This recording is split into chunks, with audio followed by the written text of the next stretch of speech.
একটি ছেলে সে কেবলমাত্র তার প্রাথমিক শিক্ষা জীবন পার করে এসেছে, এখন তার উচ্চ মাধ্যমিক শিক্ষা জীবনে পদার্পণ করার সময়, কিন্তু তার ঘাড়ে চেপে বসলো একটি ভূত।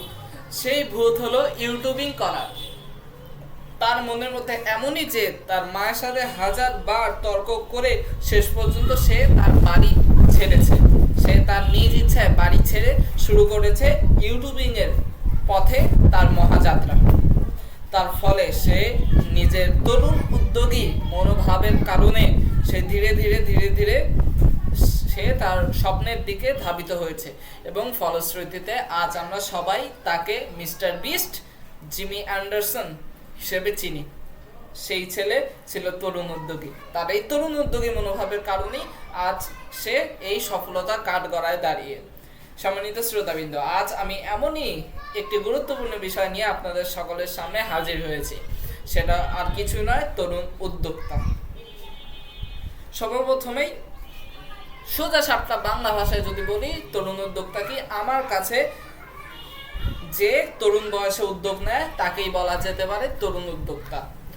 অবশ্য কারো কারো ভাষায় ব্যবসায় শুধুমাত্র এই তরুণ উদ্যোক্তা কথাটা ব্যবহৃত হবে, কিন্তু আমার ভাষায় সব ক্ষেত্রেই এটা প্রযোজ্য। আমরা তো সবাই মানুষ, আমাদের সবারই টাকা লাগবে, আমাদের সবারই খাদ্য খাওয়া লাগবে, এজন্যে আমাদেরকে কষ্ট করা লাগবে, কষ্ট করতেই হবে। এই সত্য কথাটা কেউ কেউ হয়তো বোঝেই না, কেউ কেউ বোঝে কিন্তু পরবর্তীতে গিয়ে, আবার তারই বিপরীতে কেউ কেউ বোঝে তরুণ বয়সে। এই তরুণ বয়সে যারা বোঝে তারাই তরুণ উদ্যোক্তা হয়ে ওঠে, এবং এর কারণে তরুণ উদ্যোক্তা হয়ে তারা নিজের স্বপ্নকে ছোঁয়ার এক দৃঢ় আকাঙ্ক্ষা করে, এবং এর পিছনে তারা প্রতিনিয়ত সময় ব্যয় করে, ধীরে ধীরে শিখে এবং এক সময় গিয়ে সফলতা অর্জন করে। হয়তোবা হতে পারে না সে বিশ্বের সব থেকে সফল ব্যক্তি, কিন্তু সে নিজের জীবন এবং তার আশেপাশে কয়েকজনের জীবন পরিচালনা করার মতো সফল হয়ে ওঠে। এখন এই তরুণ উদ্যোক্তা আমি আপনি যে কেউ হতে পারবো, এটা নিয়ে কোনো দ্বিমত নেই।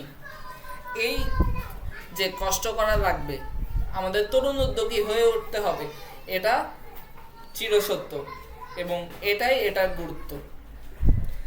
এখন প্রশ্ন হতে পারে কিভাবে তরুণ উদ্যোক্তা হওয়া যায়। এর উত্তর হলো একটি নির্দিষ্ট লক্ষ্য ঠিক করতে হবে এবং তার পিছনে ক্রমান্বয়ে সময় ব্যবহার করতে হবে। সুব্যবহারের মাধ্যমে ধীরে ধীরে আমরা সেদিকেই অর্জন করতে পারবো আমাদের চরম সাফল্য।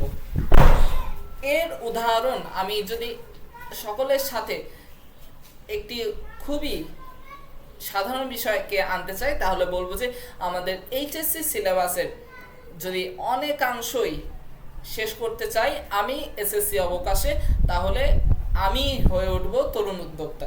কারণ আমি 2 বছর সময়ের তরুণ বিভাগে থাকতেই আমি বুঝে গিয়েছিলাম যে তরুণ উদ্যোক্তা হয়ে উঠতে হবে, এবং তরুণ উদ্যোগী হওয়ার ফলে আমরা পেতে পারি চূড়ান্ত সাফল্য। যেমন ইলন মাস্ক, সে ছেলেটা রকেট নিয়ে কিছুই জানতো না, কিন্তু তার মনে চরম আকাঙ্ক্ষা ছিল যে তার রকেট এক সময় মঙ্গলে গিয়ে পৌঁছবে। সেই আকাঙ্ক্ষাকে সে পিছু করেছে। তাই শেষ করব একটি কথা দিয়ে, if you aim for the stars surely you will land on the moon. এই বলে আমি আমার বক্তব্য এখানেই ইতি টানছি। ধন্যবাদ সবাইকে।